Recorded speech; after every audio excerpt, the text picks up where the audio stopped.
Hey guys, what's up? Today we're going to be going through a one forma ember build.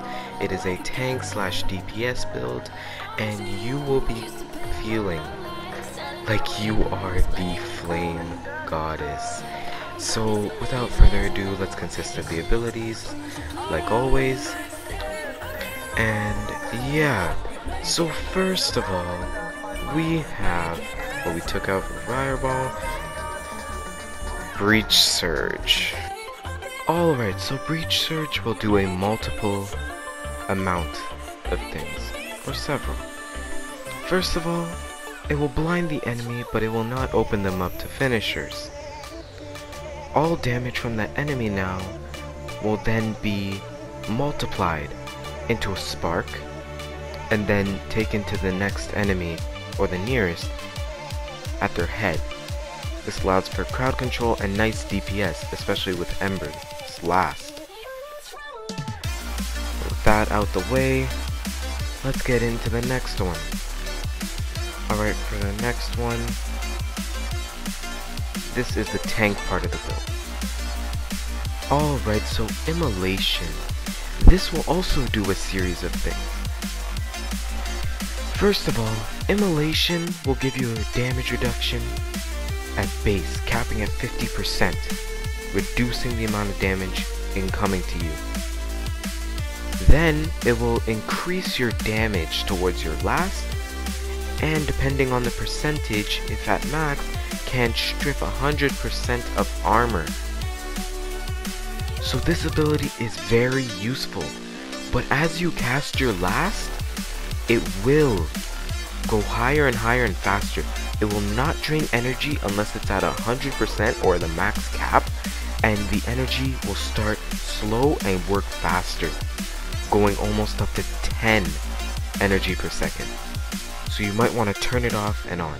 But with that out the way, let's get to the third ability. Alright, Fire Blast. This ability is a crowd control and a debuff. With Immolation, it does do more damage, but we're not exactly after the damage, we're after the debuff. The debuff, depending on your power strength, can strip 100% of armor if Immolation is at max cap, which is 90%. From there, the enemies are so weakened, they don't even feel like they're Steel Path enemies.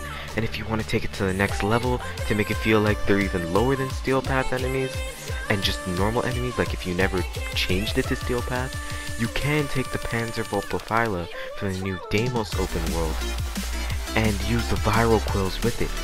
This will allow for viral-like spores and allow for you to do more damage to their health, making them like if they're level 40 enemies. But that's a personal use.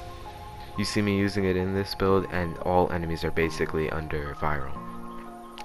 Alright, but without further ado, let's get into the next ability. The last one. Bring on the Hellfire Tenno. Next we have Inferno. Alright, so Inferno is a special ability. Way better than most people would perceive it to be. This ability will target all enemies within range and within sight, and from there they will take up to a number or up to 4,000 damage in impact and fire.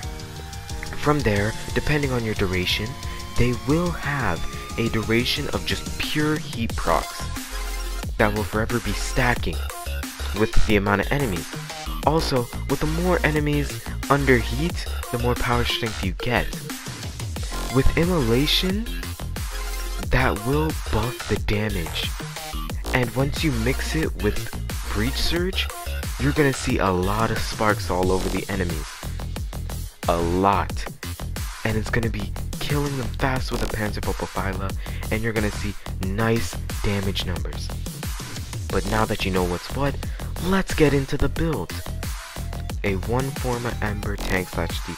Alright, so in the build for the aura we have Steel Charge for the added damage to melee, Transit Fortitude for the power strength, Primed Flow for the energy max, then we have Adaptation for the damage resistance to status effects, Healing Flame so that when we're in a sticky situation you can cast your third and heal, Quick Thinking so that if we ever get to 2 HP we actually have a chance, and Arger Secrets with the power strength that applies to all abilities, Streamline with the efficiency for abilities, and Umbral Intensify. Then we get the power strength, then we have Arcane Fury for the added damage and Arcane Strike for the added speed.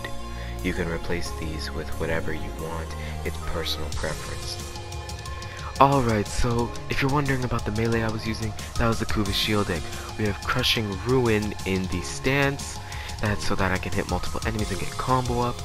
Virulent Scourge, Condition Overload, Blood Rush for the crit chance per multiplier, 60-60 Cold, Healing Return because I like multiple ways of healing myself, Organ Shatter for the 90% crit damage, Drifting Contact for the combo duration and status chance, Weeping Wounds for the status chance per combo multiplier. Alright, so next is the fashion print. Nothing much, this is just if you want to see it. Here you go. And yeah, that will be my one forma ember / DPS build. If you guys like it, leave a thumbs up if you want to see more, or if you just really like this video, I'm totally gonna make more of these. Make sure to subscribe, leave the comments down below of what Warframe you would like me to do next. Zaku's gonna be a challenge, but I would still do it. And I will see you guys in the next one.